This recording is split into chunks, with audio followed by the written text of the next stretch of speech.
ନମସ୍କାର। ଆକାଶବାଣୀ କଟକ ଆଞ୍ଚଳିକ ସମ୍ବାଦ ପଢ଼ୁଛନ୍ତି ମଳୟ ରଞ୍ଜନ ମିଶ୍ର। ପ୍ରଧାନମନ୍ତ୍ରୀ ନରେନ୍ଦ୍ର ମୋଦି ଆଜି ପୂର୍ବାହ୍ନ 11টাରେ ଆକାଶବାଣୀର ମନ୍ କି ବାତ୍ କାର୍ଯ୍ୟକ୍ରମରେ ଦେଶବାସୀଙ୍କ ସହ ଭାବ ବିନିମୟ କରିବେ। ଏହା ହେଉଛି ମନ୍ କି ବାତ୍ କାର୍ଯ୍ୟକ୍ରମର 117ତମ ସଂସ୍କରଣ। ଏହି କାର୍ଯ୍ୟକ୍ରମ ଆକାଶବାଣୀ ଓ ଦୂରଦର୍ଶନର ସମସ୍ତ କେନ୍ଦ୍ର, ଆକାଶବାଣୀ ସମ୍ବାଦ ୱେବ୍ସାଇଟ୍ ଏବଂ ନ୍ୟୁଜ୍ ଅନ୍ ଏଆଇଆର୍ ମୋବାଇଲ୍ ଆପ୍ରେ ଉପଲବ୍ଧ ହେବ। ଆକାଶବାଣୀ ସମ୍ବାଦ ଡିଡି ନ୍ୟୁଜ୍, ପିଏମ୍ଓ ଏବଂ ସୂଚନା ଓ ପ୍ରସାରଣ ମନ୍ତ୍ରଣାଳୟ ୟୁଟ୍ୟୁବ୍ ଚ୍ୟାନେଲ୍ରେ ମନ୍ କି ବାତ୍ କାର୍ଯ୍ୟକ୍ରମର ଲାଇଭ୍ ଷ୍ଟ୍ରିମିଂ ହେବ।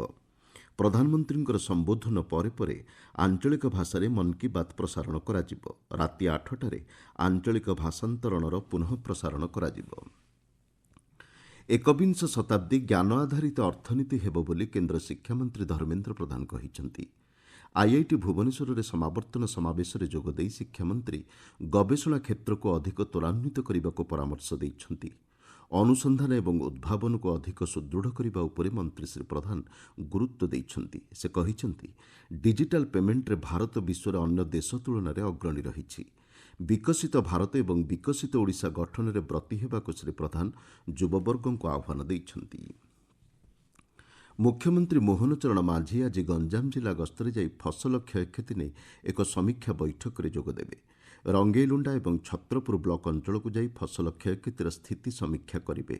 ଫସଲ ବୀମା ରାଶି ଚାଷୀଙ୍କୁ ପ୍ରଦାନ ନେଇ ତ୍ୱରିତ ପଦକ୍ଷେପ ଗ୍ରହଣ ଉପରେ ଜିଲ୍ଲାସ୍ତରୀୟ ଅଧିକାରୀଙ୍କ ସହ ଆଲୋଚନା କରିବାର କାର୍ଯ୍ୟସୂଚୀ ରହିଛି।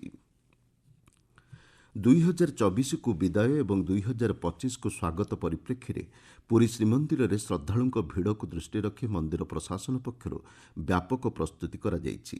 ରତ୍ନଭଣ୍ଡାର ମରାମତି କାର୍ଯ୍ୟକୁ ଆସନ୍ତା 2 ତାରିଖ ପର୍ଯ୍ୟନ୍ତ ସ୍ଥଗିତ ରଖାଯାଇଛି। ଶ୍ରୀଜୀଉଙ୍କ ଦର୍ଶନକୁ ସୁବ୍ୟବସ୍ଥିତ କରିବା ଲକ୍ଷ୍ୟରେ ନାଟମଣ୍ଡପରୁ ଅନଧିକୃତ ଅବରୋଧଗୁଡ଼ିକୁ ହଟାଇ ଦିଆଯାଇଛି।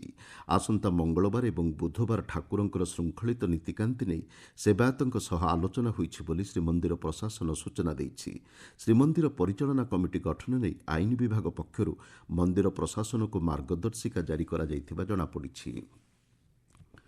ପ୍ରବାସୀ ଭାରତୀୟ ଦିବସ ପାଳନ ପରିପ୍ରେକ୍ଷୀରେ ରାଜ୍ୟର ସରକାରୀ ଏବଂ ଘରୋଇ ବିଦ୍ୟାଳୟ ଛାତ୍ରଛାତ୍ରୀଙ୍କ ମଧ୍ୟରେ ବିଭିନ୍ନ ପ୍ରତିଯୋଗିତାର ଆୟୋଜନ କରାଯାଉଛି।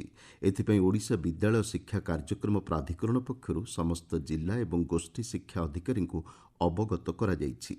ଅଷ୍ଟମରୁ ଦ୍ୱାଦଶ ଶ୍ରେଣୀ ଛାତ୍ରଛାତ୍ରୀ ଏହି ପ୍ରତିଯୋଗିତାରେ ଅଂଶଗ୍ରହଣ କରିପାରିବେ। ପ୍ରବାସୀ ଭାରତୀୟଙ୍କ ସଫଳତା ଏବଂ ବିକାଶଶୀଳ ଭାରତରେ ସେମାନଙ୍କ ଅବଦାନ ପ୍ରସଙ୍ଗକୁ ନେଇ ଛାତ୍ରଛାତ୍ରୀଙ୍କ ମଧ୍ୟରେ ବିଭିନ୍ନ ପ୍ରତିଯୋଗିତା ଆୟୋଜନ କରାଯିବ। ଏଥିପାଇଁ ଏକ ସ୍ୱତନ୍ତ୍ର ମାର୍ଗଦର୍ଶିକା ଜାରି ହୋଇଛି। ଚଳିତ ଖରିଫ ଋତୁ ପାଇଁ ସମ୍ବଲପୁର ଜିଲ୍ଲାରେ ଧାନ କିଣା ପ୍ରକ୍ରିୟା ଜାରି ରହିଛି। ଧାନ ସଂଗ୍ରହ ପାଇଁ ଜିଲ୍ଲାରେ ମୋଟ 129ଟି ବଜାର ପ୍ରାଙ୍ଗଣ ବ୍ୟବସ୍ଥା କରାଯାଇଛି। ଏ ସମ୍ପର୍କରେ ସୂଚନା ଦେଇ ଆମ ସମ୍ବଲପୁର ସମ୍ବାଦଦାତା ଗୁଣମଣି ବିଶ୍ୱାଳ କହିଛନ୍ତି, ସମଗ୍ର ଜିଲ୍ଲାରେ ଚାଷୀଙ୍କଠାରୁ ଧାନ ସଂଗ୍ରହ ପାଇଁ ମୋଟ 129ଟି ବଜାର ପ୍ରାଙ୍ଗଣର ବ୍ୟବସ୍ଥା କରାଯାଇଛି। ତେବେ ଜିଲ୍ଲାରେ ମୋଟ 59,818 ଜଣ ଚାଷୀ ଧାନ ବିକ୍ରି ପାଇଁ ଯୋଗ୍ୟ ବିବେଚିତ ହୋଇଛନ୍ତି। ସମବାୟ ନିରୀକ୍ଷକ, ଯୋଗାଣ ନିରୀକ୍ଷକ, ରାଜସ୍ୱ ନିରୀକ୍ଷକ, ପଞ୍ଚାୟତ ନିର୍ବାହୀ ଅଧିକାରୀ, କୃଷି ଗ୍ରାମ ସେବକଙ୍କୁ ନୋଡାଲ ଅଧିକାରୀ ଭାବେ ଦାୟିତ୍ୱ ଦିଆଯାଇଛି। ସମସ୍ତ କାର୍ଯ୍ୟକୁ ତଦାରଖ କରିବା ପାଇଁ 29 ଜଣଙ୍କୁ ମଣ୍ଡି ସୁପରଭାଇଜିଂ ଅଫିସର ଭାବେ ନିଯୁକ୍ତି ମିଳିଛି। ସମ୍ବଲପୁର ଜିଲ୍ଲାକୁ ପ୍ରଥମ ପର୍ଯ୍ୟାୟରେ 23,68,000 କ୍ୱିଣ୍ଟାଲ ଧାନ କିଣିବା ପାଇଁ ଟାର୍ଗେଟ୍ ଆସିଥିବା ବେଳେ ଏଯାବତ୍ 16 ଲକ୍ଷ କ୍ୱିଣ୍ଟାଲ ଧାନ କିଣା ସରିଥିବା ଜିଲ୍ଲା ମୁଖ୍ୟ ଯୋଗାଣ ଅଧିକାରୀ ସୂଚନା ଦେଇଛନ୍ତି। ଅଦିନିଆ ବର୍ଷାଜନିତ ଫସଲ କ୍ଷୟକ୍ଷତିର ସୂଚନା ପଞ୍ଜୀକରଣ ପାଇଁ ଆଜି ହେଉଛି ଶେଷ ତାରିଖ। କୃଷିରକ୍ଷକ ଆପ୍ କିମ୍ବା ହେଲ୍ପଲାଇନ୍ ନମ୍ବର 14447ରେ କ୍ଷତିଗ୍ରସ୍ତ ଚାଷୀ ପଞ୍ଜୀକରଣ କରୁଛନ୍ତି। ଫସଲ କ୍ଷୟକ୍ଷତିର ସୂଚନା 72 ଘଣ୍ଟା ମଧ୍ୟରେ ଏହି ଆପ୍ କିମ୍ବା ହେଲ୍ପଲାଇନ୍ ନମ୍ବର ମାଧ୍ୟମରେ ପ୍ରଦାନ କରିବାକୁ ସମୟସୀମା ଧାର୍ଯ୍ୟ ହୋଇଛି। ନନ୍ଦନକାନନ ପ୍ରାଣୀ ଉଦ୍ୟାନର ଆଜି ହେଉଛି 65ତମ ପ୍ରତିଷ୍ଠା ଦିବସ। ପୂର୍ବତନ ପ୍ରଧାନମନ୍ତ୍ରୀ ଡକ୍ଟର ମନମୋହନ ସିଂଙ୍କ ପରଲୋକ ହେତୁ ରାଷ୍ଟ୍ରୀୟ ଶୋକ ପାଳନ ଅବସରରେ ପ୍ରତିଷ୍ଠା ଦିବସ ପାଳନ କାର୍ଯ୍ୟକ୍ରମକୁ ସ୍ଥଗିତ ରଖାଯାଇଛି ବୋଲି ନନ୍ଦନକାନନ ଉପନିର୍ଦ୍ଦେଶକଙ୍କ କାର୍ଯ୍ୟାଳୟରୁ ସୂଚନା ଦିଆଯାଇଛି। ନନ୍ଦନକାନନ ପ୍ରାଣୀ ଉଦ୍ୟାନକୁ ଗତକାଲି 33,244 ଜଣ ପର୍ଯ୍ୟଟକ ଆସିଥିଲେ ବୋଲି କାର୍ଯ୍ୟାଳୟ ସୂତ୍ରରୁ କୁହାଯାଇଛି। ହକି ଇଣ୍ଡିଆ ଲିଗ୍ 2024-25 ପ୍ରତିଯୋଗିତା ଗତ ସନ୍ଧ୍ୟାରେ ରାଉରକେଲାର ବିର୍ସା ମୁଣ୍ଡା ଆନ୍ତର୍ଜାତିକ ହକି ଷ୍ଟାଡିୟମ୍ଠାରେ ଆରମ୍ଭ ହୋଇଛି।